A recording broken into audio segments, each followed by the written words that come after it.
Good afternoon, everyone. Yes. Firstly, Team BizTech would like to thank Arun and Milan for taking this time today for our discussion on circles, frameworks, and mock interviews. A brief introduction on Arun Dudeja. He completed his MBA from IIM Lucknow, batch of 2021, PGB 35. He has more than 3 years work experience prior to that. At IIM Lucknow, he was selected for the prestigious program manager internship at Microsoft, and he received PPO for his work. At present, he's based out of Hyderabad as a program manager at Microsoft. Apart from his work, he also works as an active member of Cognizant Outreach. He has previously worked and has taught children in Udyan Care at Gurgaon. Speaking about Milan, post his graduation from IIT Delhi, worked as a product marketing manager at Vido Cypher for 3 years. He completed his MBA from IIM Lucknow back in 2021, PGB 35, and currently is a product manager at Reliance Jio. At IIM Lucknow campus, he initiated the fitness group collaboration with a lieutenant colonel from the Indian Army. Both of them were active members of BizTech and contributed to promoting the product placement management acumen in the batch. We are really thankful for your presence today. Sure. Thank you so much, Shreya. Thank you. Thank you, Shreya. All right. So you got our introduction. So this is hopefully an introductory session. So we will be keeping it interactive. We'll be starting it with a brief overview of theory. I mean, just fundamental ideas that you should know, that you should keep in mind when you're approaching a product management case. I mean, we are using, and I mean, throughout your MBA, you'll be hearing a lot about frameworks, whether it's marketing or consult. But frameworks is just a tool for you to think. But ultimately, so yeah, we'll sort of start with like the first principles of product management. So fundamentally, product management is about customer-centric thinking.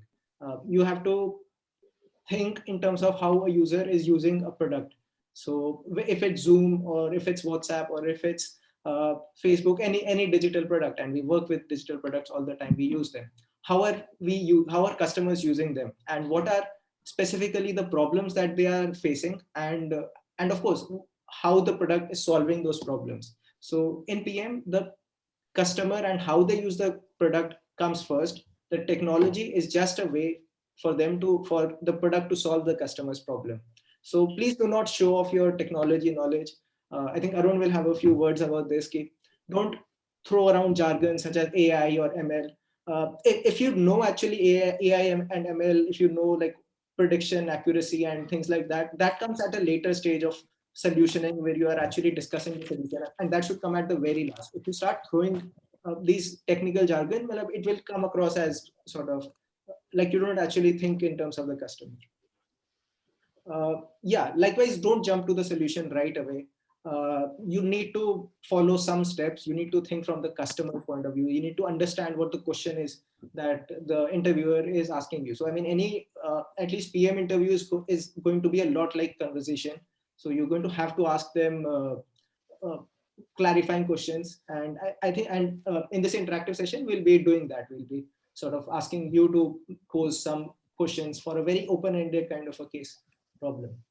So a couple of points to add here. So one thing, if so you might get a problem statement. So it happens many times, you might not understand it completely. So even like there will be, it might, the worst case scenario, you don't know the app at all. So at that point of time, do not hesitate to ask like clarifying questions. So you can, if you don't understand any term or you don't have any idea about that app, so be very open in that, like ask direct questions like, can you please tell me what this app do? So this is the worst case which can happen, but you have to be very clear, because they are not testing your knowledge here. So whenever the case session will happen, so they are trying to see the approach, like as Milan was telling you, the how you think, to be very crisp, like how you approach to the solution, not the solution, how is the approach to that. So that was the point. And also during PPT, if you have any point, so please stop us in between or type in chat anything. Please keep it like interactive. Yeah. So yeah, back to you. Yeah, I mean, please do. I mean, we are just sharing this deck just so that you have something to look at instead of our faces. But please do pose questions. Yeah. Yes. Yeah. So again, this is theory. I mean, we can skip over it, but we just are putting it because it's needed.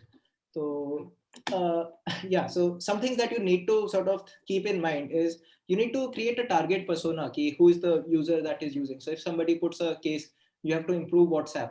So start breaking down into customer segments. Marketing, you would have heard a little bit about segmentation. To break it down into how different kind of people use WhatsApp. Maybe in college you might be using it specifically for texting with your peer group, while in a family an elderly parent might be using it to communicate with their children, and in that case there might be an age gap, sort of a generational gap, which sort of impedes communication. Likewise, there are business users. So if you sort of break down a product question into the different kinds of users that there are, and then understand their pain points. For example, a business user will have different problems in using WhatsApp. So, I mean, start with thinking in terms of different users that you have. So, yeah. Secondly is goals and metrics. So, metrics thinking is super important. I mean, you have to first of all have a goal, and how are you going to measure that goal? It's by having a metric. So, if it's user acquisition that you want, you're going to have something like daily active users, DAUs. If it's engagement that you're looking for, maybe it will be time on screen. So, with each goal, there's a metric. So, try to have that in your mind as you solve through the case. Yeah, privatization is like sort of the holy grail in everything in MBA. You have to decide which problem matters the most. Each product has multiple problems, but you're only going to want to solve some specific problems which actually matter to the user a lot. So yeah, I think prioritize that.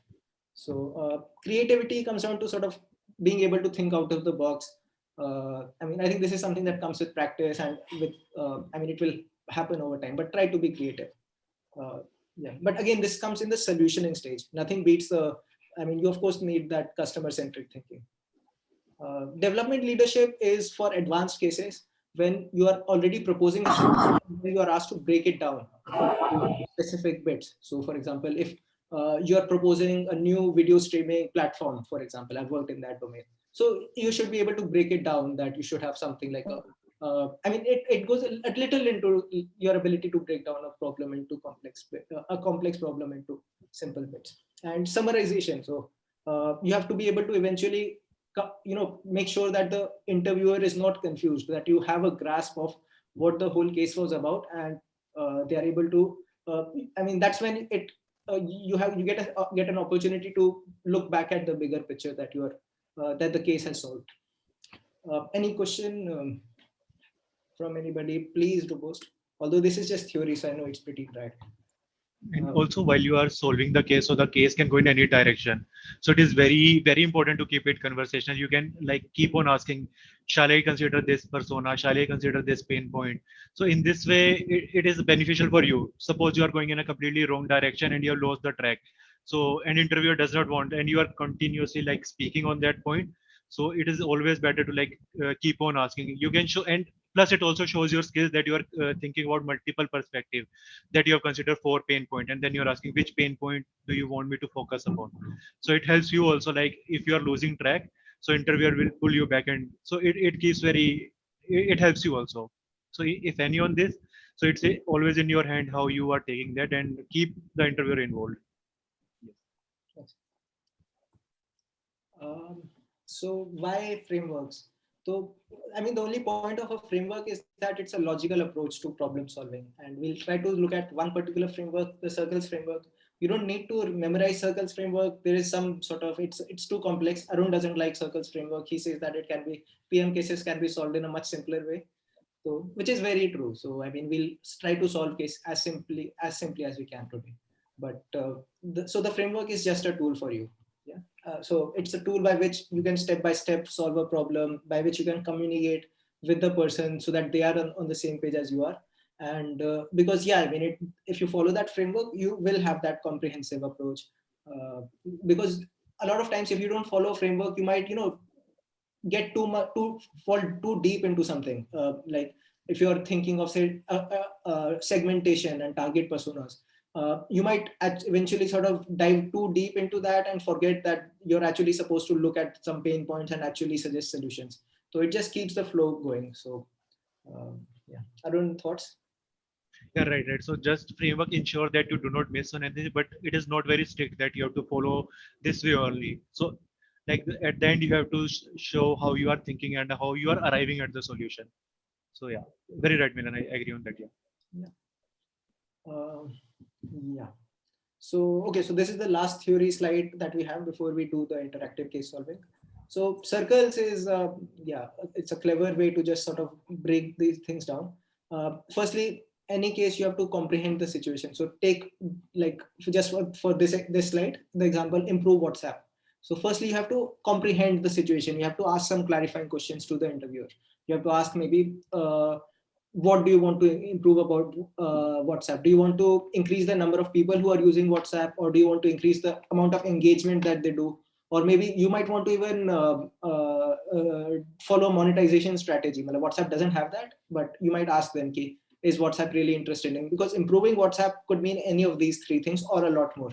So if you ask questions, you get an idea, how do then then the interviewer will tell you what he really wants. In the problem statement itself, you won't get a full picture of what problem you're going to solve, right? Then it comes down to identifying the customer. As I gave the example of improving WhatsApp, you have customers like college age, or parents, or business, or even law enforcement. So yeah, you will have to break down those customers, and then once you sort of break it down into different segments, uh, you have to report their needs. So if it's say elderly, for them it's maybe problematic to understand the jargon that kids use. So I might just, or maybe even smileys. So I might send an emoji thinking that my parents will understand it, but then they're actually confused.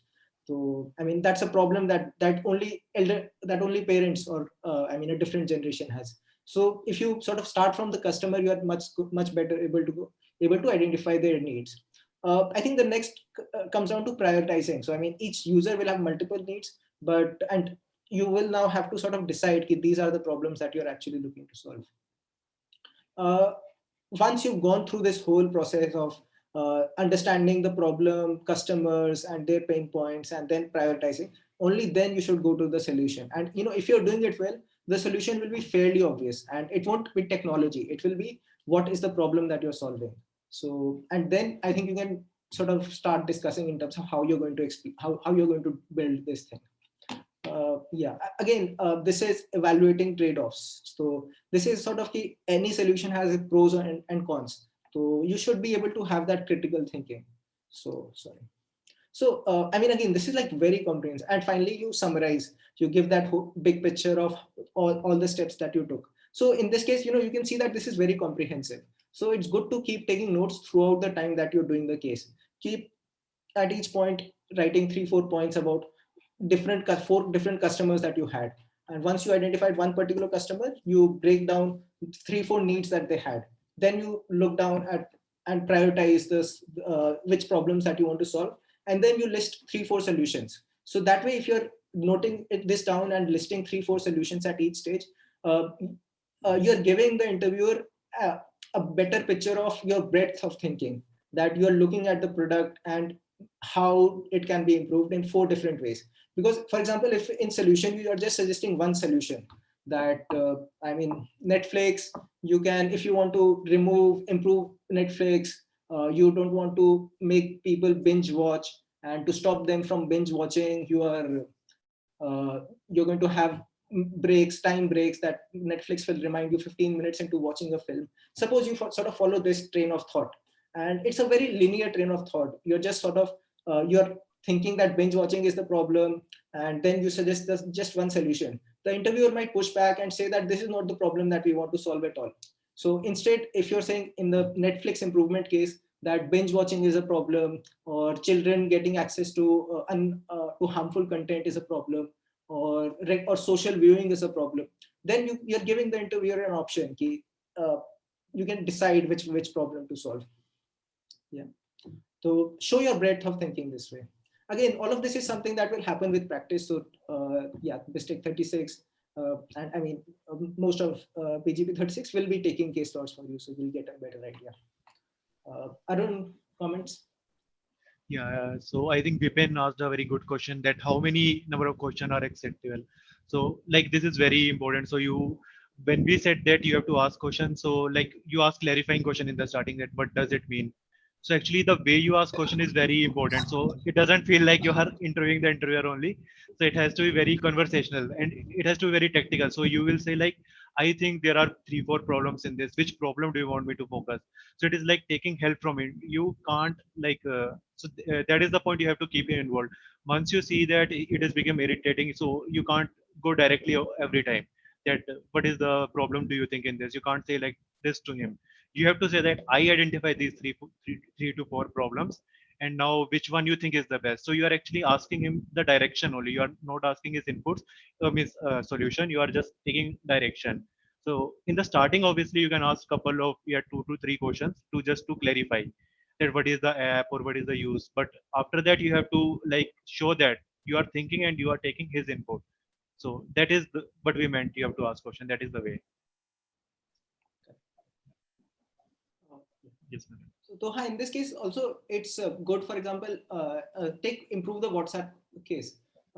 If you right out of the gate ask them, so what do we want to improve? Is it acquisition, engagement, or revenue? So if you just sort of bounce a question immediately back, the person will not like it. So you have to at least take a break, explain your thinking a little bit. So you can say, so here it's come down to communication. WhatsApp is a communication platform that over 1 billion people use across the world. It's used by aged and everything. So just a little preface, and then say that right now WhatsApp has a huge acquisition, large user base. It also has a large engagement, but does not have a monetization strategy. So if you just sort of preface that by your knowledge a little bit, not too much, but a little bit, you're giving the interviewer an idea that you're able to think critically about the product. Yeah.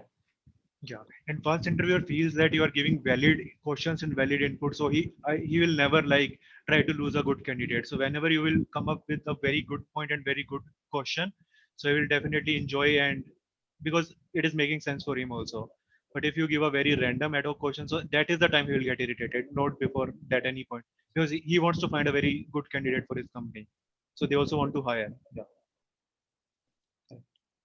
Uh, right. So okay. Put on your thinking hats, folks. So Yeah. this is the problem that we've got. Yeah. So basically, this is interactive. So the problem statement that we're giving to you is you have to improve Google Meet for education users.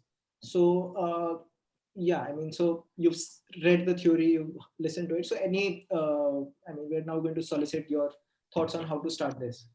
So let's do this. Let's everyone put in chat what they think about this. So like, let's have a mock interview sort of thing. So this is the problem statement. So please feel free to use comments, chat. Let's see how it goes.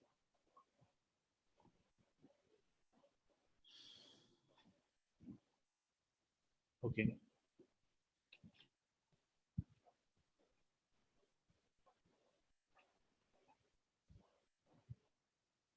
Yeah, we got a couple of comments. So yeah, let's wait for more like.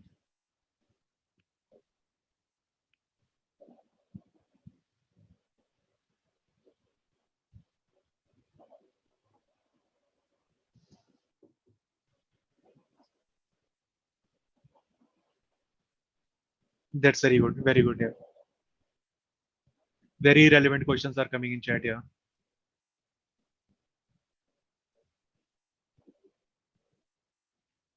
Okay, good. Now we have very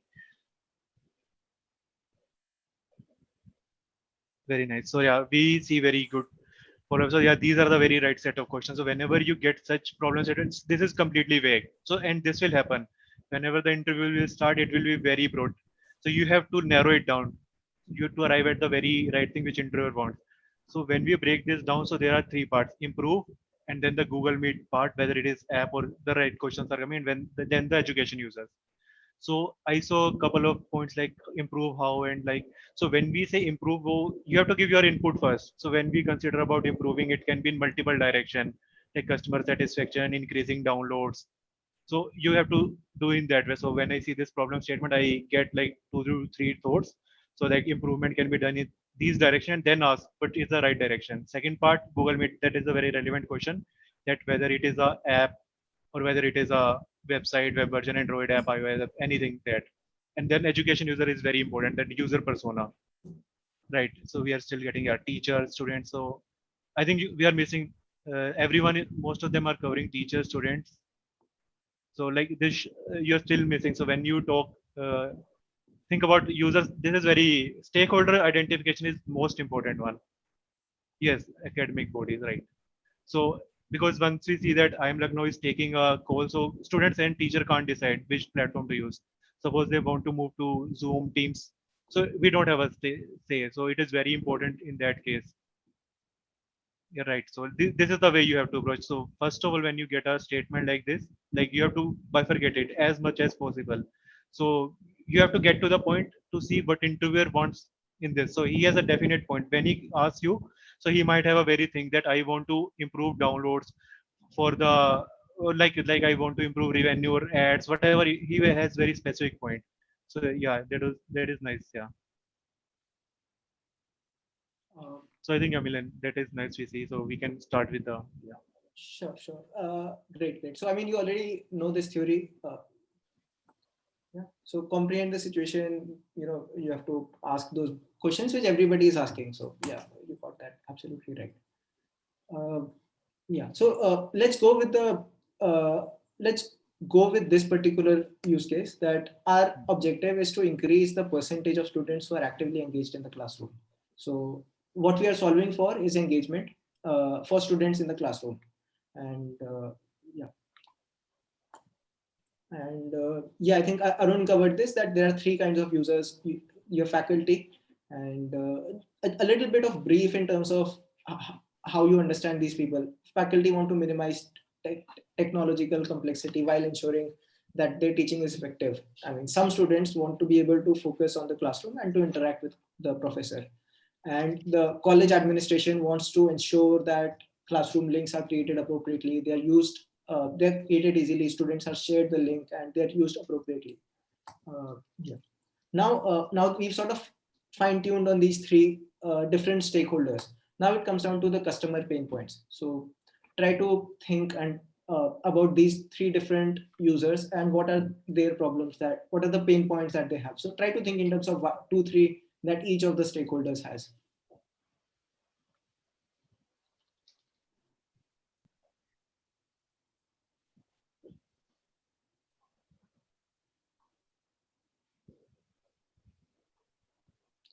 Yeah, Arun Kumar is asking about if we can ask about the product. So yeah, I mean that is good to ask. So I mean, in one case, in one mock case, somebody had asked me a case about cred. So cred is something a lot of users use, but it's not. It's a sort of a niche kind of product, almost not 100% usage amongst. So it's okay to ask what it is, but make sure to ask some intelligent questions, and it should seem like you're understanding what it is. So yeah. So whenever you will ask about the product, so he will explain in 2 to 3 quick lines. He will explain it in such a way so that you can solve the problem. So he will definitely help. It is never like that interviewer wants to ruin that discussion, because he wants to also make sure that time is critical and he gets the right candidate. So yeah, it is very good that you ask the question about product if you don't know.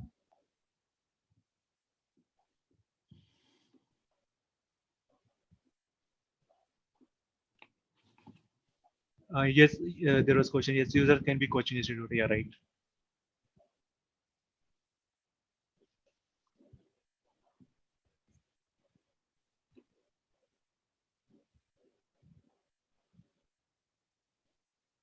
Nice input comment here.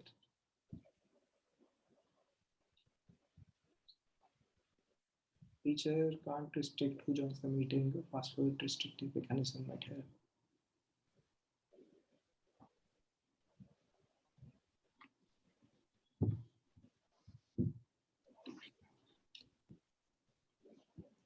Nice.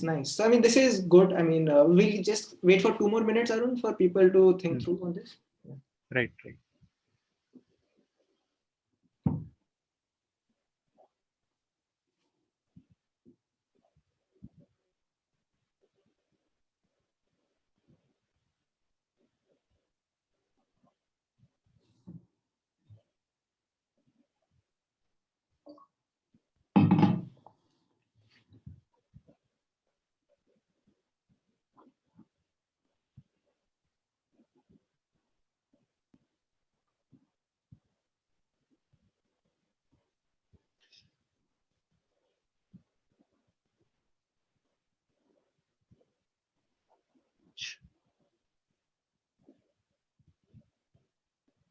just when you are thinking about the pain point, keep in mind that the ultimate goal, it is to increase number. There can be very many pain points, but the ultimate goal, it should be connected to that one, that you have to increase number of students.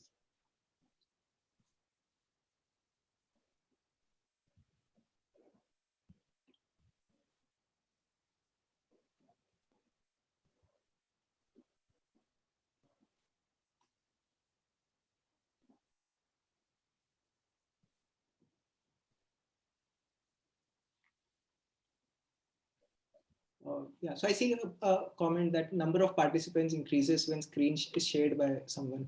So in this case, it's increased by only one, right? From what I understand. So I mean, while this is something that can be improved, it's good to have something broader.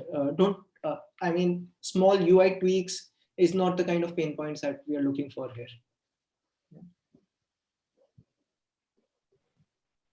So when you are thinking of the pain points, try to think of them slightly independent of the product, not in terms of this is a bug with the product and we can improve it. I mean, of course there is, and probably the product manager knows that it is something that can be done. But what they're looking for is a slightly more big picture thinking from you.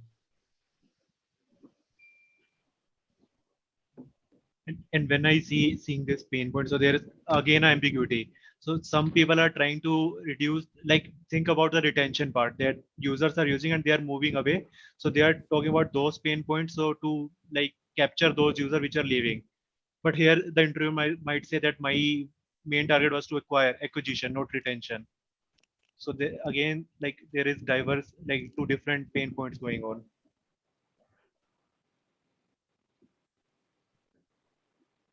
I mean, Arun, we are looking for engagement, not acquisition. Okay, okay, so it was good. Yeah. Typing in chat, so I missed that one. Yeah.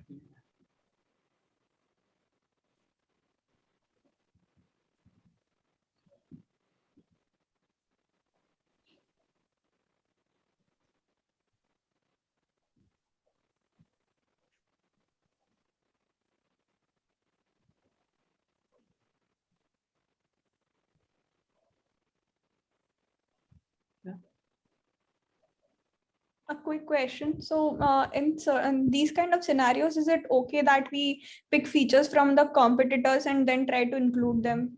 Like here, we're trying to pick features from Zoom and then suggest for Google Meet. Definitely, that is very good point. You have to do that. So you can talk about the computer user is using these features. So like this happens in industry. So whenever we do our any product analysis, we always analyze computer first. It is best to like adopt some tested thing rather than coming up with a new one. Yeah. You have to do that. Thank you. But again, in that case, you should communicate in such a way that you're solving a pain point which a competitor is solving, but you are not. So, I mean, again, the focus should be on the pain point and what the customer is facing. So actually, it all boils down to storytelling. So how you are narrating that. So you can either directly say or so storytelling, as it is mentioned that as a role, I want this so that. So it becomes very linked that how you are narrating that pain point, and then yeah, that is very important in this. Got it. Cool. So we'll proceed. Yeah, sure. Cool. Okay.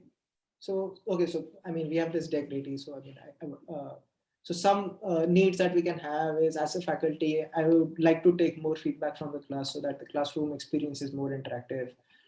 As a student, I would like to be better engaged so that I can follow and increase my learning. Yeah, I mean, people said that you want to interact with faculty, so for that learning. As a student, I would like to browse supplementary classroom material simultaneously so that I can ask informed doubts. And I want to minimize distractions so that I can concentrate on class. I mean, I'm pretty sure you guys totally relate to that. Yeah. So, I mean, these are some pain points that we put, and some more pain points, because I mean, online learning, there are like incredibly many. So one is need of teaching aids, whiteboard and screen share. I mean, over the last year, Google Meet has improved considerably. And one thing that they have introduced is a whiteboard for just so that teachers have that aid. A lot of you mentioned attendance. So supplementary classroom functions such as attendance And a teacher would also want to ensure that students are actively participating.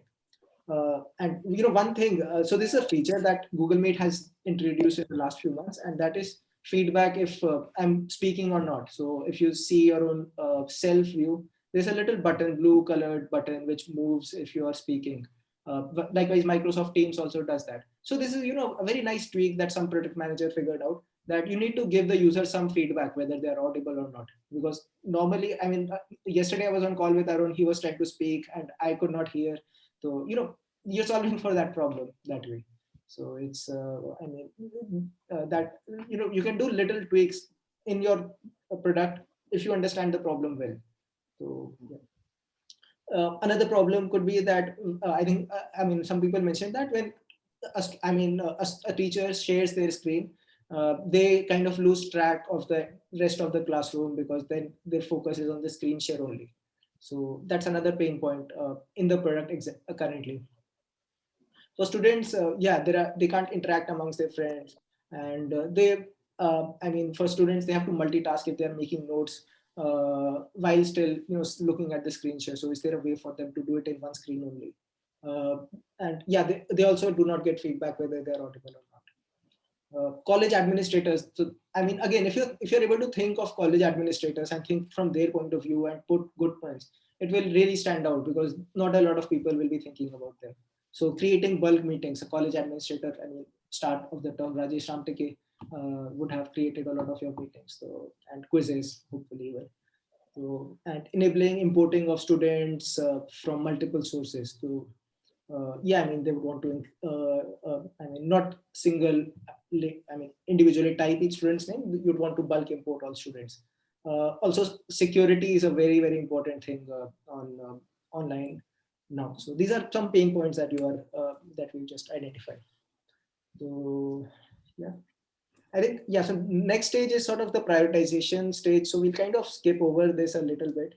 We'll just sort of decide, that screen share is a problem that we are solving. So in this case, this is a decision that mainly the interviewer takes. So let's solve for screen sharing and note taking and feedback. Okay, I gave that solution itself.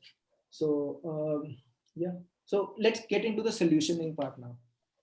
We have identified, say, these two problems. One is the screen share and one is the note taking.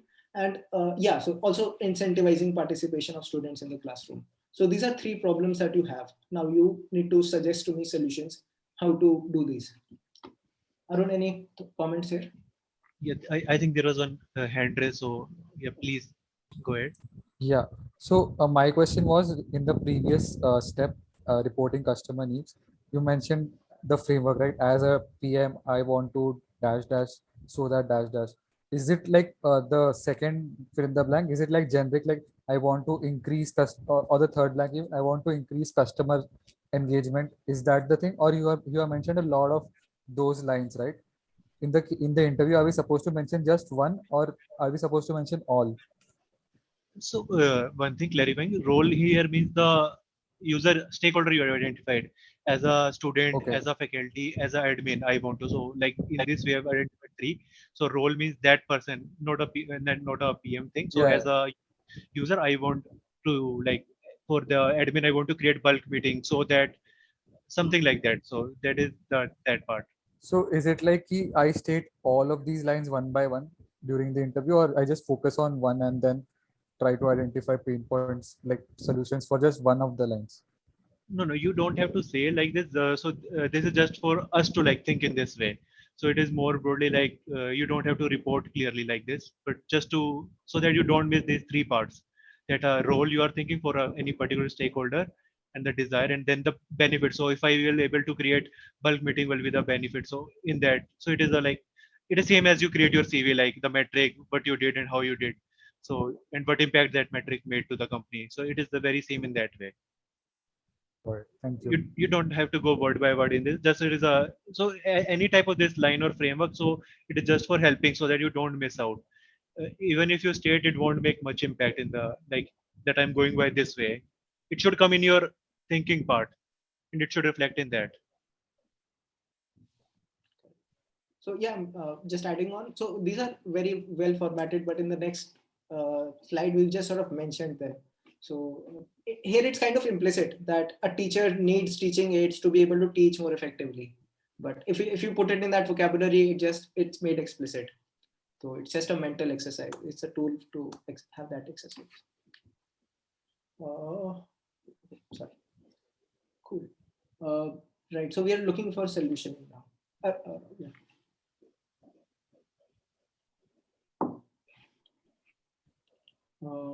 Mechanism to sustain network issues.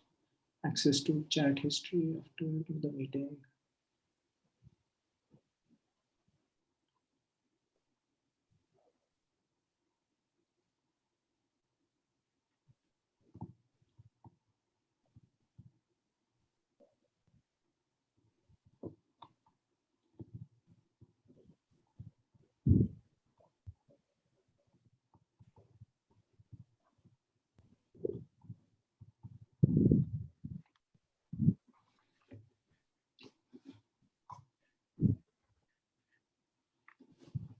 Yeah, so we're getting good solutions, and yeah.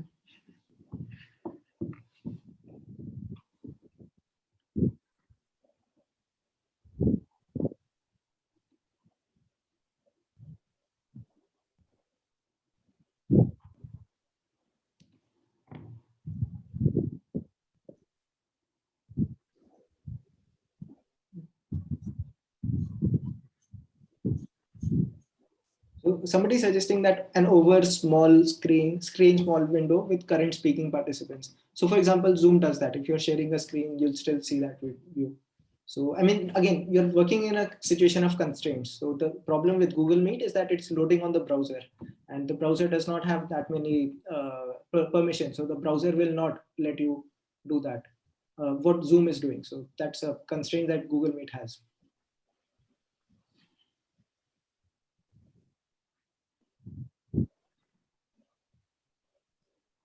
Okay, so Kshitij is asking what if we mention a solution or feature which we are not aware of? It's fine. I mean, it's fine. I think Arun, something like that happened with you with your YouTube case, if I remember. I didn't get the. Can you please, Kshitij, explain what feature you are trying? Means what do you mean by that way? So Arun, I was saying that like if I mention any feature regarding Google Meet, like I think that this feature is not currently present there, but it is already implemented in that product. So like then. So feature is not in Google Meet, but it's simply. I'm sorry, I didn't understand much in this. Maybe I say that like the chat history is not available after the meet. Okay. I think it is not accessible, but the interviewer knows about it. So like Okay. what happens in that case? Okay. So I got your point. So I mean you are to say suggesting I'm something, giving, but it is already there. right. I'm giving those solutions like Okay. which are already there in the product. Yeah, it's fine. It happens with like you are not having, and while you are like brainstorming, so you might come up with very random points. So and you can like say that, but he will correct you on that. If he will just say ignore. So it happened with me also. Milan was right. So when I got a case on YouTube, like introduce a feature in YouTube during my interview. So while I was saying, so there was one thing that was already there. So he said, let's ignore this thing. Because you also don't want to waste time. So it's completely fine. You are brainstorming, so it happens. Sometime you will come up with it won't hamper much. Okay. It will getting, so that's why it becomes very important that the interview is very conversational, so that it might happen that you suggest something and then you start giving, you are not getting his input, you are not allowing him to speak, so and you are going on, but after 5 minutes he lose interest and he will say okay, he won't tell you the mistake also after 5 minutes because Right. the time got wasted. Yeah. Got it. Thanks, sir. Yes, there is one hand raised. Yeah, please go ahead. Hi guys. My question was actually with regards to the framework that we've used here. So the problem was to improve the user engagement, right? And then we classified 3 different customer personas and listed out their problems. Now, when we are prioritizing, we're not concentrating on just one customer persona. We're actually taking different use cases for different customers. Like the screen share is for the teachers, the note taking is for the students, and the feedback, I think, is for the students again. So I was under the impression that we just take one customer persona, and like depending upon the number of users, like the students are the heaviest user, I think. So I would probably concentrate on that and then list out the problems and prioritize those instead of taking one problem from teacher, one from student, and something of that sort. What do you guys suggest here? Yeah. So Shivani, right. So here we try to give a very broad view, like, because interview can go in any direction, as said. So while you are solving a case, so it might happen when you say to the interview that which stakeholder should I consider. So he might say, let's go with all. He can say anything. Like, it's not very specific. He will say pick one. So it is like up to the discussion it goes. So we are just trying to cover like a broad view only, like maximum case. So it is very good if he says that let's consider user, let's consider this one. If is, because it all depends on the mood of that person and how you're asking valid questions. So if he is very interested, he will give you a very specific direction. So in that case, it becomes very easy. But yeah, you're right. It will be very good if it is in a very clear direction. But always interviews don't go in a very clear direction. They are sometimes very broad. So Got it. that is our task to do. That is our task to do, that we have to like narrow down. That is what we have to do. Got it. Thank you. One comment I have is that in this case, Google Meet for Education, teachers and students are interdependent. They are not mutually exclusive in the way that, say, WhatsApp for business users and college group users are. So if say somebody tells you that the biggest use case is WhatsApp for business, if the interviewer tells you, then you have to think only for them, and your solutions for WhatsApp for business will not even apply to the college group. But in this case, it's the overall classroom experience that you're changing that impacts both the teacher and the student. So, for example, participation of students in the classroom, it impacts both the teacher and the student. So, I mean, there is that dynamic as well in this case. Yes.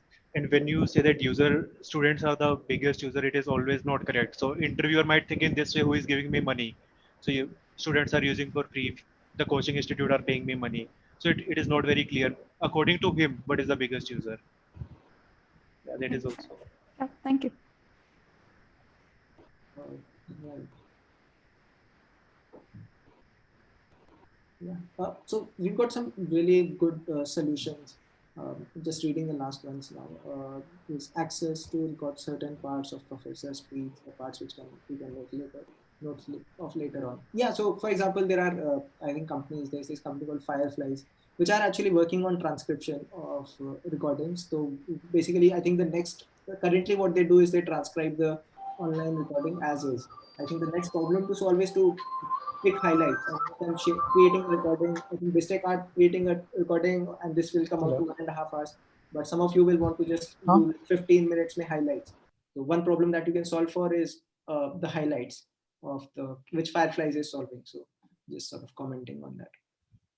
No feedback. Every meet having a bot user to gauge the mic and video working functionality for participants. So yeah, so I mean, if you're seeing a bot, for example, you're sort of introducing something. So you should be able to explain it in that case, what a bot should be doing. And plus, I mean, any PM will push back on that because if you're introducing a bot, it's going to be a lot of developmental effort. And basically, the best case will be for you to suggest a simple solution which sort of solves a very big problem, but it's not very technically complex. So you need to be a little bit mindful of that. A bot will be very technically complex, and unless you can go through on that and explain how it can be simply be done, how the problem that it's solving is big enough that you are introducing that. Option to allow only selected apps to show while sharing the screen. This way users' personal data will not be showed even when accidentally. Yeah. A small note-taking window with current time, date, and professor. Yeah. Your screen. Yeah. Yes, Saloni, you may ask. Please. Yeah, Arun. So, am I audible? Yeah. Yes. Okay. As you have stated previously, Milan has stated previously that another company is thinking of sharing the notes with the students automatically. So if the students will get notes automatically, then why will they concentrate in the class? Like, this question can be asked by the interviewer now while we suggest this type of solution. So like if we have identified it before only, so should we go ahead with that or not? Like, how should we move forward in case of that situation, in case of security concerns? Yeah, that's a very good question. So, and the interviewer will, so once you suggest a solution, the interviewer will push back on that. That, yeah, I mean, if you're suggesting recording, why are you suggesting recording? Because the student will just not recording the meeting transcripts, because then the student will just sleep in the class, and and actually you're reducing your engagement. So I mean, so I think in that case, if you end up suggesting that, you need to be able to be confident enough to take that step back, that you have to accept that yeah, what you're suggesting will actually be counter productive. And I mean, if you sort of accept that, and I mean, but while still sort of being able to explain how it's good, I mean, you if you are able to explain both its pros and cons, the PM will definitely appreciate that. So I think, yeah, one very important thing about the PM interview in companies, particularly like Amazon, is that they will be asking you very difficult questions. I mean, not difficult, but they will be questioning you a lot. They will be saying ki don't, I mean, it will almost be, a lot of people say that मतलब लड़ाई हो गई almost, मतलब कि we had a poor experience. I mean, most Amazon people, if you ask, most of them report that they did not have a great experience in the interview, and then they yeah, so I mean, they will push ask sort of questions to question, I mean, and then you have to be able to critically evaluate, and then you have to be able to decide whether or not your solution is good enough or not. So in this case, perhaps I mean, it has one negative in that some students might want to sleep, but one good thing in that students will have a ready note that they can refer to, and that they can prepare a study before the next class, so that it will be better engagement. And also one quick thing which I can think. So if interviewer would have asked me that why you are giving notes, so I would have come up with this thing that it is due to accessibility. So there are some students who face problems like they are not like some, even there is one like student who is not able to, accessibility issue that he is not able to hear or see clearly. So even we are considering that user also, or I can come up with that accent issue might happen. So there might be some foreign guest teacher whose language is not very clear. So in that, even we are considering, I am considering that scenario also. So I can come up with this corner cases, like why I am considering note taking, even though, and I just to like it is very good. So when you have listed down 4 5 pain points, and you tell that I am considering that note taking, there may be a con. So like in the first place, only when we can tell that I am considering this option of giving notes, but there is a downside to this that students might not listen. So it is very good that you are giving a solution and you are thinking also the drawback of that. So first of all, if this happens, this is a very brownie point that you are giving a solution and thinking the cons also. If you are not able to think at that time, so if interviewer come back, then you can also think about the corner cases and come up with that. So this will be a very good brownie point if you are able to give that single corner case also in that time, that why you are considering that. Okay, got it, got it. So Thank it's you. not like that he is saying that note taking is bad, and like there might be something in which it's fine, it's beneficial. So you can come up with that. Yeah. Yeah, adding to that only, like, can we go like this that we can restrict this functionality for particular sessions only, which are very important. Yeah, they see you can now construct in that way that I'm thinking this way, this is the downfall, but due to that we can have like this is the flow you can maintain in that, Okay. right? Yeah, Pratik, please go ahead. Hi. So my question was regarding this, that for example, Google Meet is a part of a bigger ecosystem of products, right? It is a part of an ecosystem of products consisting of Google Classroom, right? And for example, if I'm suggesting solutions for Google Meet, can it be like the implementation part of it can also be with with a subsequent the ecosystem product? For example, if I'm suggesting a solution which kind of uh, adds an integration towards Classroom, and that makes both of those products better, so is it good to suggest those kind of things? Actually, this is very important. So when you are utilizing it is actually cost reduction. So companies will love this. So when you are already using a pre-built feature, so this is a very like you have considered that. Actually, you have to think in real terms. The company is going to spend money. So you are rightly in the shoes at that time, and you're thinking from that point. This is a very good point. If there are ecosystem, please consider that. please consider competitor, please consider existing product. It is very good. Thank you. Yeah, Deva, please. Hi, Milan. So my query is that when solving our case, we would have to we need some thinking time, right? Like to give a quality answer. So, what would you suggest would be optimum time to take in between our like identifying our customers and giving our solutions? How much time can we take? The Yeah, time. so Yeah, sorry. Go ahead.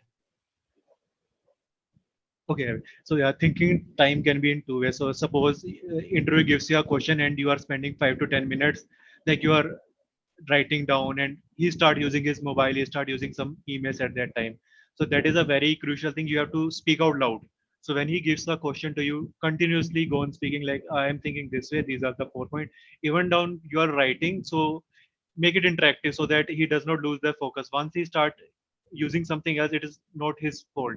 You are keeping to yourself and you are taking 5 minutes or that. You can take time. You have to take time, because when you will speak out, you have to speak very valid point, and it can't come randomly like at all. You have to think. But when you are thinking, so do something like speak out loud what you are thinking.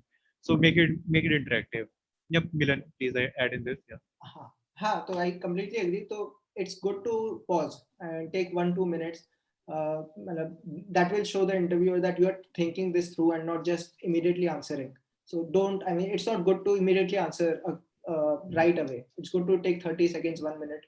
And as Arun said, if in that time when you are writing, you just share your thinking a little bit, that will keep the person pleased. It's good to take time and good to take notes because that will help you throughout the case. Thanks.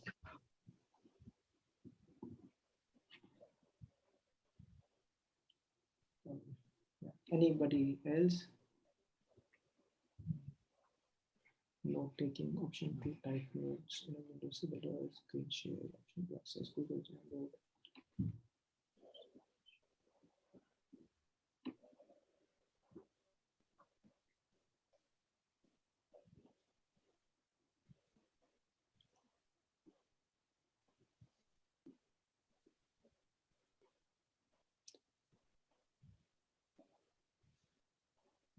Checking the functioning of audio and video before or during the meet. Yeah.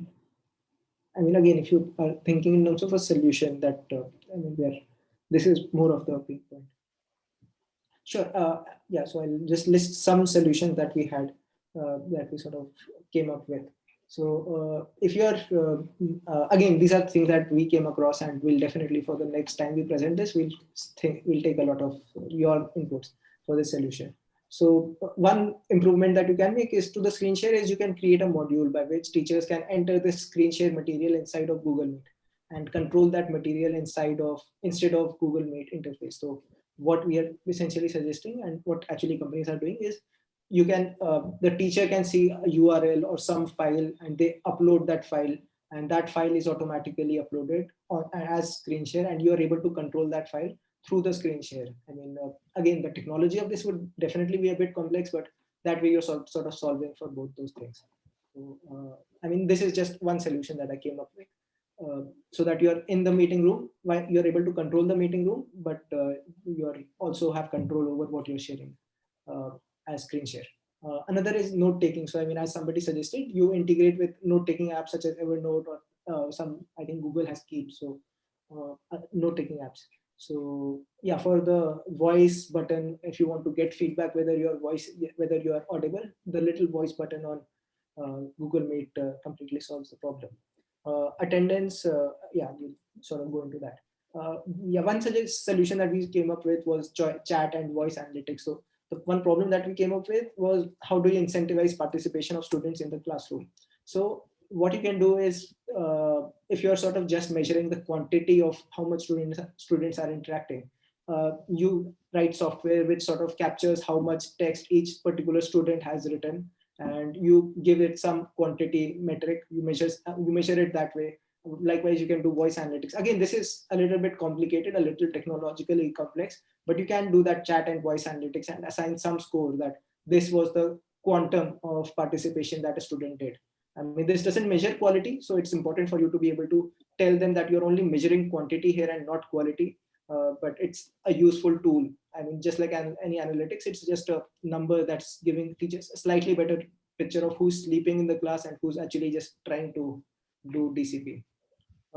You can also have a voting system based, a likes based system for upvoting good quality questions and class input, so that like Facebook has likes or Reddit has likes, for example. Here students, I mean, if I'm doing really good quality, I'm given good inputs and there's a like button,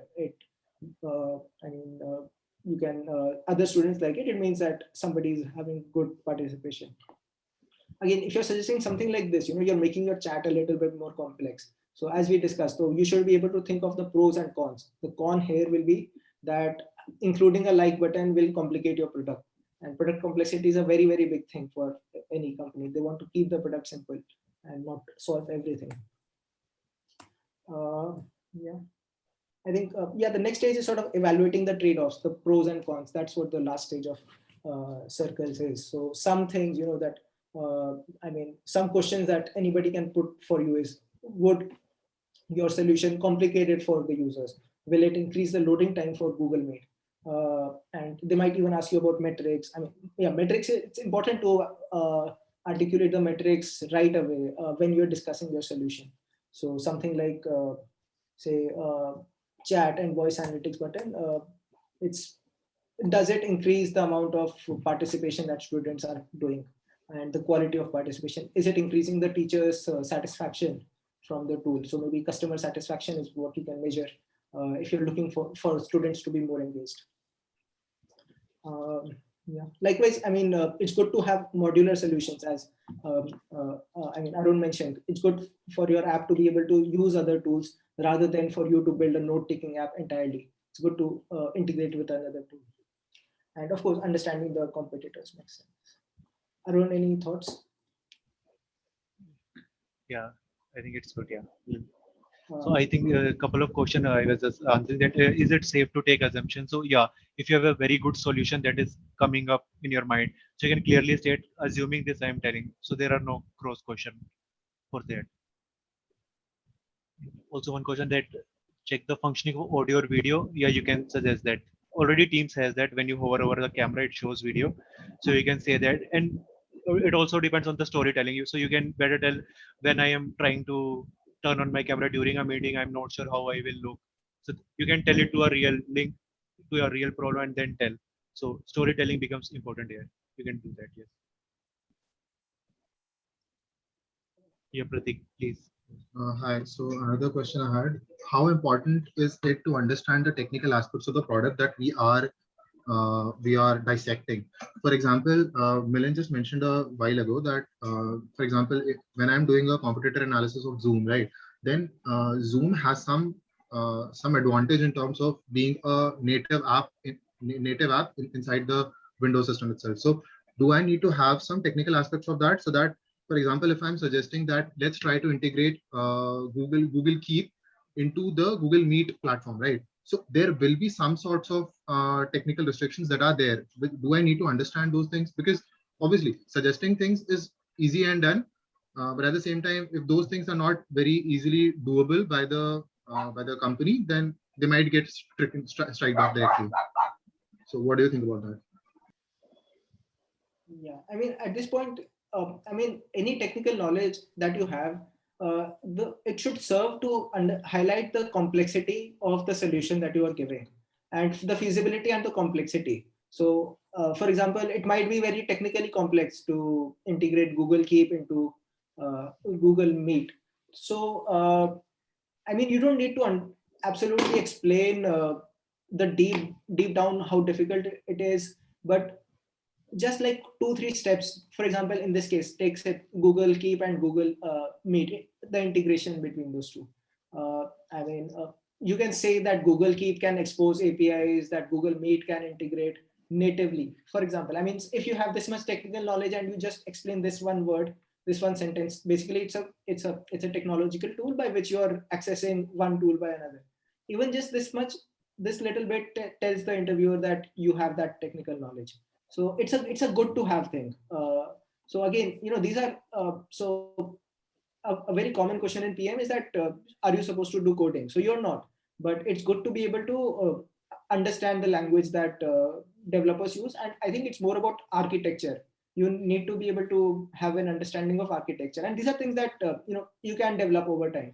I guess the more you talk with people. So yeah, I mean, I think the bigger picture view of what's the architecture of how things. Understood. So one more thing is that, for example, we do have like Google. I've seen Google doing that. They kind of integrate almost everything into. If they have some product, if they have an ecosystem product, then they will integrate. For example, we have 4 different tabs of calendar, tasks, and then 3 more in the Gmail itself, and that kind of works so well as an ecosystem, right? So if Google, if it was very easy to do it for Google, then it would have done for Google Meets as well, right? So can I say that? Understood? Am I making sense? Yeah. If it was very easy to implement that, then they would have done very easily. So can I take an assumption that this thing is it might be a little difficult for Google to do? So let's talk about some other aspects that we can focus on. This might be a prioritization thing. Makes sense. So you're saying that you can suggest that Gmail integrates Google Meet, but you're saying it's a very technically complex thing for Gmail to do, and that's why we are not looking at this. Yeah, I'm saying, for example, my point was, for example, like Gmail already has those integrations with calendar, tasks, and stuff, Keep, right? So, and that makes it a very good ecosystem product, and people find it very difficult to move away from it, right? So, if it would have been very easy to implement that same thing in Google Meet, Google would have done it very, very soon and enough. That's what I'm saying. So, if I have some experience about using the app, then should I code this that this might have, I mean, this seems a little complicated to do, so let's focus on some other solutions. Yeah, it's good. Again, it sounds like a little bit divergent because you're not actually even going in that direction, but you're just explaining it. So, I mean, you can maybe, I mean, it's kind of, understood. It depends on consumer. To me, it seems a little bit divergent. That's all. Okay. Yeah, you'll have to make sure that it's following it. One more point. So you have to show your business sense in this. So they are not looking for technical, even though you will talk technical, your whatever they are hiring for is whether you are able to evaluate the business benefit or not. So when you say that you will integrate, so you can say that, yeah, it will benefit as it already exists, but the downside is that we have to explore why it is not integrated till now. You can leave it in that way, that you are considering that also, that, yeah, you have to just consider that and leave it there. Yeah, you have to advocate for the customer and the business in this case, not the technology or your. Yeah. Makes sense. Thanks a lot. Yeah. So the last step is, I mean, that is when you are able to tell them that this is the flow that you followed. So yeah, this is just one sample of a recommendation that we've got. And scan code questions and vote on their previous questions. Okay, so only one solution actually I made, including. But I mean, this can be, you can take like 30 seconds to 1 minute to summarize. Again, not a lot of cases need this. A lot of times just with the solution, the interviewer will be happy and will have got an idea. But if you have that ability to summarize your entire case, how many steps you took at each stage, it just tells the interviewer that, I mean, you had a structured approach overall. So this is an opportunity for you to just make a good impression and a good lasting impression. So again, it's one of those things that you can do without, but it's, I mean, yeah, good to have. Yeah. So again, this is again a theory slide. So yeah, I mean, one very strong suggestion that I would give you guys is to, whenever you're solving a case, if you're solving it by yourself, and which you can do definitely, is to have a table like this, that you have this situation, comprehend the situation, and these are some questions that you can ask, and then you can take some assumptions just for your own case solving. Then you identify the customer, write down each of the customer personas here. That way you can practice by yourself without having to wait for case solutions. You can, or you can of course simplify this. Arun has a much simpler framework that he follows. He doesn't follow circles, so you can follow that. I mean, you can, for example, do away with prioritization or trade-offs, because this happens rather more fluidly in the interview. Yeah. So there are a couple of hand raised. So I think, yeah. Gaurav, I think was everyone. Gaurav, you may go ahead. Yeah, so just to continue on the previous point which Pratik was saying, so while proposing a solution, should we consider the feasibility of that? I mean, if we are aware and state that it might be, I'm not sure about the feasibility of this solution, or should we not just say that solution at all?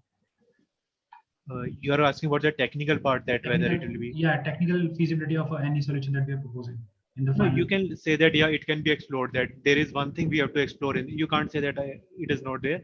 You will say like this, I'm considering that it can be integrated into the framework, but one thing we have to explore on this is that whether technically how much time it will take, whether the cost will be more or less than the benefit we are getting. So in this way, it shows that you are considering like you are actually in the shoes of PM and you are thinking about cost and revenue. The company won't integrate it if the cost is more than the benefit. And let's say if you're completely not aware about the feasibility of that in some way, so should we just propose a solution and keep it shut, right? Not comment on the feasibility part. Yeah, you won't be able to, because he also will left it, because it is a very deep exercise to explore whether it is technically possible. It can't be done in one interview. Yeah, so it will just show that this is your approach. You are showing your approach. You're not actually giving a solution to him. We are just showing the approach, like how you are thinking. Yeah, Deva also had one question.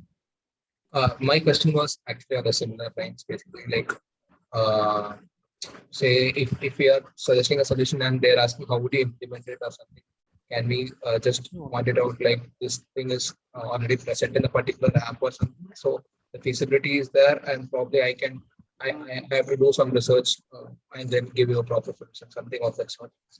But in that case also he will ask how you will research, like what will, so you will say I will see like he will also ask only the approach. He will never ask like give me now only that how you will implement. He will just try to explore that how you will think while implementing. So it will always be this way. It will not go in that direction according to me. So Milan can also add in this. So but I don't think it might be the case there. Yeah. Yeah, I mean, I kind of missed the question, to be honest. So he was asking that if you ask me to implement, so if an interviewer asks to implement, so what should be the answer right away? Okay. So if you're asking to implement, it's important to break it down a little bit. So if you're able to break down that big problem into subparts. So for example, I was actually thinking of how to the solution of just a minute, the chat and voice analytics. So you can create different modules for that. One module could be a chat analytics module, which just counts the number of text messages a student has sent over a classroom and aggregates that over the entire class, and that number can with some weights be a metric for the students' participation. Likewise, voice analytics. So the online tool can probably understand how many times a student participated in the classroom, and this again number, the duration of interaction, can again be used as a metric. So again, you don't need technical knowledge, but you can just explain. Or likewise, attendance. If you're having, say, an attendance function, so how do you build an attendance function into Google Meet? How do you do that? So you break it down. You have to say, you will have to get the list of students who are logged in at a particular time. And you also need to make sure that it's not just taken at one time. It's taken like in a 1 hour, 30-minute session, it's taken 15 times at randomized times. And maybe you want a minimum of 6 times a student should be in that list to count as having attended. And also, you will have to make sure that the list of students that your system is giving is mapped to the learning management system that the school is having, so that it actually integrates, that the data is mapped accurately, right? So you're just breaking the solution down. You're not at all going into Node.js or JavaScript or anything like that. You're only breaking it into sub problems that the developers can then solve. Hope that answers. Right. Yes. Right. Arun, any thoughts about next step? So I think one. Any other questions or anything? So this is a very classic case. This is the Microsoft case. So Arun is the best person for this. So this is design an alarm clock for the blind. Microsoft gives this case in a lot of their interviews and in the group session or in anything like that. So it's we can do a small demo. Arun, do you think we can do that? But I think we are already over time. So Sure. like, so actually we had like couple of agenda left. So we thought of like doing a mock on this one, or like app analysis or is also very critical while PM preparation. So you have to select one app, do a thorough analysis of that. So I think, I don't know like what the schedule is after this. So whatever you guys suggest, like if Sure. Q&A will work, or like we can show app analysis also. Yeah, fair. I think we did a good enough deep dive of the case. So I think it would be good for you guys to solve for this case yourself or do it with somebody else. But yeah, I mean, this is sort of a very classic case for you. And try to give it your own flavor because there's no perfect solution to such a case. So yeah, I mean, so likewise also just a plug for BizTech is that, I mean, they've got a guidebook, we've got a guidebook, and they will be releasing another iteration. So you will find a lot of solutions that follow this kind of structured thinking. A lot of those cases we solved by ourselves. So we just thought, okay, how will I want to take a flow? And that just helped us, just writing it down to follow that structured flow. And then you can also do case slots and you get the best sort of returns in a way from those case slots if you have thought it through yourself in a way. Yeah, I mean, so describe your favorite app. App analysis is a very foundational thing. Most people will ask you this, and this is just an opportunity for you to be able to talk about your favorite apps from the whether you're able to think critically about the favorite apps that you I mean your apps that you use. So in my case, I mean right, so in my case, I like long distance running, for example. So I would like to talk that as a long distance runner, I want to track how many times I run. I want to track how much I'm improving over time. Or I might want to, yeah, likewise track if I'm getting fatigued too much. So I can then say that I like this app. I like this app called Strava, which is a social network. So it sort of incentivizes me to to share my runs with my network. And that way I get feedback and I get applause from people, and I'm actually motivated more to train, for example. So that's my example of, say, a long distance running app. It might be, say, YouTube Music, which is, or I mean, I don't think anybody uses YouTube Music, which is a crappy product, or say Spotify. So Spotify says that is my favorite product. I need to be able to say that what I like the most about Spotify is that it just has this uncanny ability to recommend music to me that I'm going to like. So recommendation system is, for example, a feature that a lot of these apps have. So likewise, Kindle we can do. I think Dhanushree had suggested, had done a really nice app analysis for Kindle. So any thoughts from you on how you would approach that app analysis, Dhanushree? Yes, sure. So I would just start with the need that is served by Kindle app. So as a book lover, I'm constantly looking for new books to read. And also because if I have a lot of books, it gets difficult to manage all of them, especially while I'm traveling or, moving places. Like I came from hometown to the Lucknow campus. So Kindle that way serves that purpose for me, discovery, and also as a repository of a lot of books in just a simple, lightweight product. So yeah, Kindle is that way my favorite app.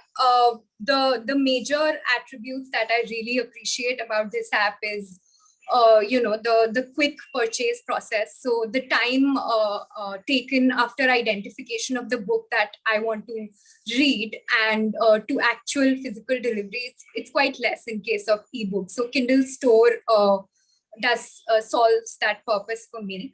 Also, apart from that, it is also integrated with non-Kindle books. So I can just transfer PDFs and Mobi versions to my Kindle account, which is bad for piracy, but then, yeah, good for me. And also, while we're reading any book, we tend to, highlight the good parts. And sometimes we just want to go back to it without really reading the whole book. sort of revisiting the book again. So Kindle allows this repository of accessing a repository of your highlights every book for every book. So yeah, that way I really appreciate that feature as well. Apart from that, I think these days in the online setting, there's this Kindle web app which all of us are using to read our textbooks and reference books. So Kindle web app is useful as well because it enables note taking, which is a very crucial part of academic reading. And apart from that, there's also this feature to just search, directly search for any word or a string of words in the app itself, and it redirects you to the web page. So sometimes when we're really lazy to search for something technical, some technical jargon that is present in the book, but then it kind of bridges that gap of laziness. So yeah, that's about the key things that I like about this app. Is there anything you want me to talk about, Milan? Anything else? Yeah, sounds good. I mean, this is fairly comprehensive. I also use the Kindle app, and I'll give from my own particular use case. So I am a very inconsistent reader. If I've say picked up a really difficult books, I mean, I think the seniors will be recommending Decode and Conquer. And I mean, if you start reading that on Kindle, you want to stop reading books. I mean, I'm sorry, lame attempt at joke. But if so, I'm an inconsistent reader, and I at times leave a book midway. So there's this feature of a streak. So Kindle has reading analytics, and it has this calendar which tracks how many days in the year I've read Kindle. So what I'm now trying to follow is I'm trying to read a book every day just to be able to keep that streak. So I'm 100+ days of reading, for example, I've done so far. So that's a really cool feature that Kindle app has for me, that it's telling me that I've been reading for 100+ days, and in that process I'm just as well finishing really good books that I've been meaning to read for a while. So again, I mean, the kind of examples that Dhanushri gave, that I mean, in this case, the reading streak example that I gave, if you come up with these specific things and how they solve problems specific for you or for a segment of users, that tells you that you have that intuitive sense of how a product is adding value to the user. So I mean, you can choose any kind of product, you can choose Facebook, but you should be able to sort of tell specifically that this is what you like about Facebook. You can tell Instagram, but then I mean, if it's a very popular product, you need to make sure that you are able to give a critically informed analysis of that product. Right. So yeah, just be prepared about these app analysis. Again, I think you'll find some examples in the BizTech casebook if you need some reference, for example. Yeah. Any questions?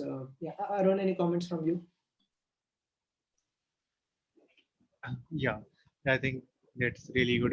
We have been quite over time, so sorry for keeping everyone up. So if there are any questions or like something we can have, or just one thing about this, about the analysis of favorite app. Is there any specific framework that we might consider? For example, in our previous Prodman 101 session, there was mentioned that you should focus a lot on the user journey, right? So is there anything else that we should focus on? Yeah, so user journey is a very great framework. It's a great framework specifically if you're doing like root cause analysis problems. And also if you have that framework, it's a good introductory framework because it tells the interviewer that you have a good idea of what the product does. For example, take YouTube. If I am an existing user of YouTube, when I first open the app, I see a home screen, and that is at that time I have the problem of discovering the song. So the first stage of the user journey is selecting the song, right? And then the next stage is listening to the song. Then I think the next stage after that is getting the next song, and I think one stage in that user journey will be the reviewing that song or giving feedback to that song. So you've got these 4 steps: discovery, listening, next recommendation, then feedback. If you break it down into these sort of user journey and then tell, because yeah, again, it's a nice framework. User journey is a nice framework for you to be able to critique the app that you have. So yeah, I mean, user journey is a really nice framework for these kind of cases.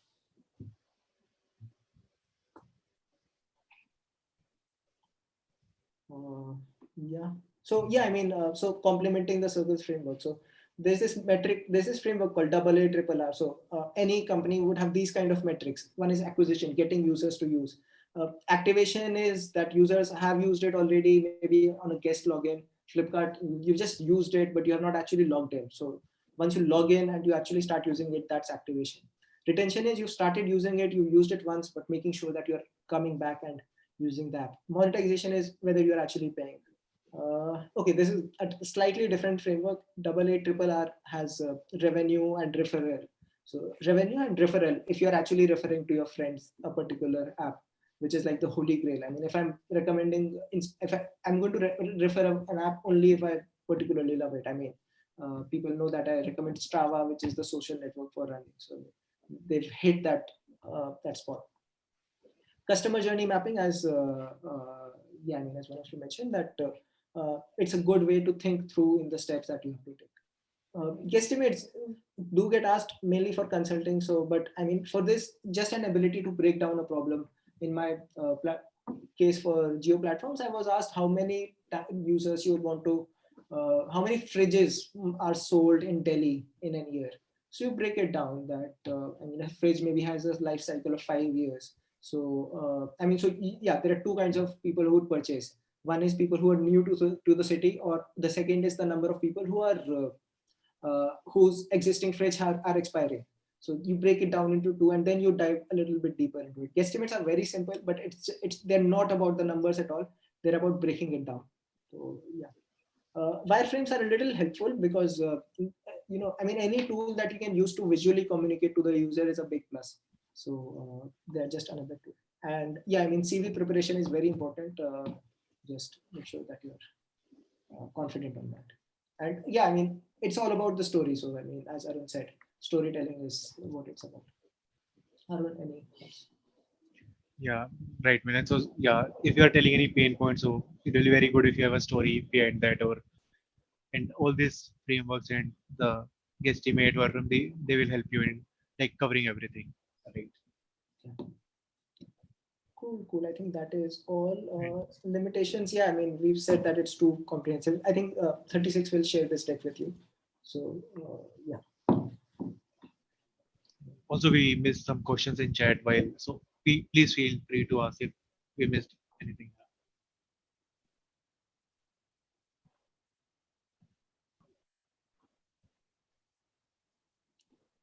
Guys, you can go ahead and ask any question. Can I ask one other question? It is regarding this wireframes thing. For example, we'll be having most of our interviews online, right? So how do we show, like, for example, if I'm drawing a wireframe for an app on my notes, how do we show it? Like, just show the copy to the interviewer or something? Like, how do we go about it? I mean, in that case, I mean, if you're wireframing, and for one, it can help you for your own clarity, creating a wireframe, and two, yeah, I mean, if it comes down to it, I mean, it's a communication problem. So I mean, if the customer if the interviewer is really curious about your wireframe, in very likelihood they would have understood it already, if you are communicating it well enough. But yeah, I mean, it's something which is actually more applicable for the physical context, to be honest. So, I mean, on the other hand, you can use some digital whiteboards if the online tool has that, but it might complicate it. So just make sure that you're really confident in using that tool. Thanks a lot. We have a question. How can we evaluate a solution based on quantitative metrics? Yeah, so I mean, you have to just say that this is the solution and this is the metric that it will impact. And that, I mean, look, as a PM, you are making hypothesis. You are saying that this feature will improve something. So it's not necessarily that it will actually improve it. Maybe your feature may make the product so complex that people drop off. So you need to be aware of which metrics you want to measure. One, to see whether it's actually having the desired effect, and two, some sort of a broader overall metric to see if this is actually sort of getting people to run away from your product. If I'm, for example, including the like button, maybe I'm increasing the app loading time for my for Google Meet. So that's one metric that I should measure. I should also measure the number of people who are actually using this feature or the number of people who participate in a classroom, is it increasing over time? So yeah, this is a very simple metric, the number of students who are liking or who are commenting. If that is increasing over time, this feature is working. So yeah, I mean, metrics just tell you whether something works or not. Yeah, I mean, we didn't really mention a lot of metrics here, but yeah, I mean, it's good to get to know those. I mean, this CSAT, which is customer satisfaction, this time on screen, which is just how long you're using a particular app. In the case of Google Meet, that will be, I think, yeah, for students, as we mentioned, the voice analytics or the chat analytics. So the number of students who are actually participating through voice, for example. Any other questions? Arun, any thoughts? Yeah, I think metrics part, you can, like in the starting, you can state, you can go through, there are various links, you can go and like note down 10, 12 metrics, like customer lifetime value, customer satisfaction score. So you can ask like which metric you are asking us to target. So at the end, you can show that by our solution, we are targeting this metric, right, as Milan said. So you don't have to come with numbers in that case, just showing that, yeah, you are targeting that metric by this solution.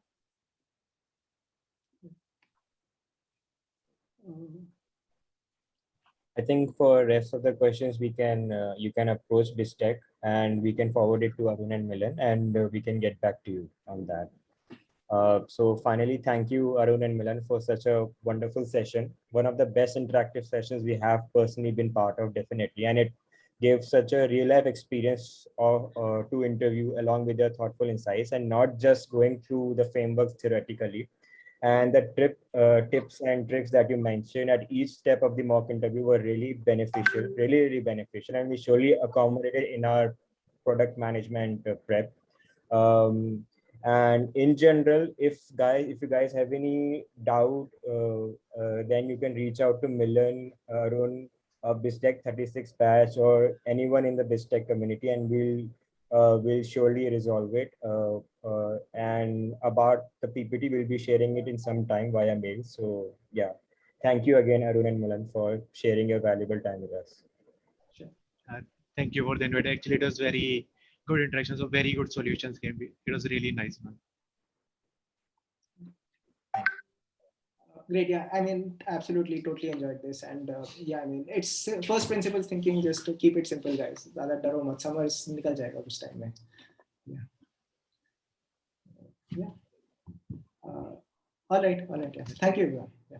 Thank you, Milan and Arun. Bye, everyone. Thank you, Milan. Thank you, Arun.